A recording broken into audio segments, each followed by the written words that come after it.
کہہ دو کہ اللہ جسے چاہتا ہے گمراہ کرتا ہے اور جو اس کی طرف رجوع ہوتا ہے اس کو اپنی طرف کا رستہ دکھاتا ہے، یعنی ان کو جو ایمان لاتے اور جن کے دل اللہ کی یاد سے آرام پاتے ہیں ان کو، اور سن رکھو کہ اللہ کی یاد سے ہی دل آرام پاتے ہیں۔ جو لوگ ایمان لائے اور عمل نیک کیے ان کے لیے خوشحالی اور عمدہ ٹھکانہ ہے۔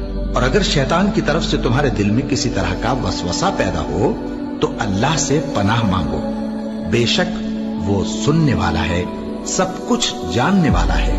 جو لوگ پرہیزگار ہیں جب ان کو شیطان کی طرف سے کوئی وسوسہ پیدا ہوتا ہے تو چونک پڑتے ہیں اور دل کی آنکھیں کھول کر دیکھنے لگتے ہیں، اور جب قرآن پڑھا جائے تو توجہ سے سنا کرو اور خاموش رہا کرو تاکہ تم پر رحم کیا جائے، اور اپنے پروردگار کو دل ہی دل میں عاجزی اور خوف سے اور پست آواز سے صبح و شام یاد کرتے رہو، اور دیکھنا غافل نہ ہونا۔ پھر جب تم یہ نماز تمام کر چکو تو کھڑے اور بیٹھے اور لیٹے ہر حالت میں اللہ کو یاد کرو۔ پھر جب تم مطمئن ہو جاؤ تو پورے آداب کے ساتھ نماز پڑھو۔ بے شک نماز کا مومنوں پر اوقات مقررہ میں ادا کرنا فرض ہے۔ مسلمانوں، نجات نہ تو تمہاری آرزوؤں پر ہے اور نہ اہل کتاب کی آرزوؤں پر۔ جو شخص برائی کرے گا اسے اسی طرح کا بدلہ دیا جائے گا، اور وہ اللہ کے سوا نہ کسی کو حمایتی پائے گا اور نہ مددگار۔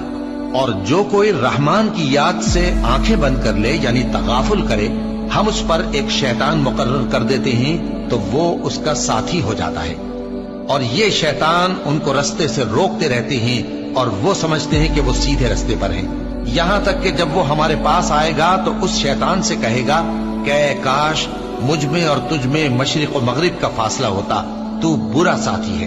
اے اہل ایمان، اللہ کا بہت بہت ذکر کیا کرو اور صبح و شام اس کی پاکی بیان کرتے رہو۔